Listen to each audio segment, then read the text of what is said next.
আগে রথের দিন তোমাদের দেখিয়েছিলাম আন্দুলের রথ, আর আজকে উল্টো রথে তোমাদের দেখাবো আমাদের রাজগঞ্জ শীতলতলার রথ। হ্যালো এভরিওয়ান, আমি রিয়া। তো আজ শুক্রবার, আজ হলো উল্টো রথ। তো আজ চলে যাব আমাদের রাজগঞ্জ শীতলতলার পালবাড়ির রথ দেখাতে। এই দেখো, আমরা রথের এখানে চলে এসেছি। বিভিন্ন রকমের মেলা এখানে বসে গেছে, বাচ্চাদের সমস্ত দোলনা। আর এখানে সেই রথ, এখানে ভগবান জগন্নাথ, সুভদ্রা আর বলভদ্রদেব বিরাজমান রয়েছেন। এই যে আমার মানু এখানে একটু রথের দড়ি টেনে নিল, তারপরে এখানে একটু আমরা পুজো দিয়ে দিলাম, আর ঠাকুরমশাই মালাটা আবার আমাদেরকেই ফেরত দিয়ে দিলাম, আমরা মানুকে পরিয়ে দিলাম, সব বাচ্চারাই পড়ে আছে। আর এই দেখুন, এটা হচ্ছে সেই পালবাড়ি, যেই পালবাড়ির রথযাত্রা আমরা এসেছি। এটা অনেক পুরনো একটি রথযাত্রা।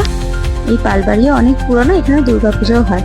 এই পালবাড়িতে কিন্তু সিনেমা সিরিয়ালের বহু শুটিংও হয়েছে।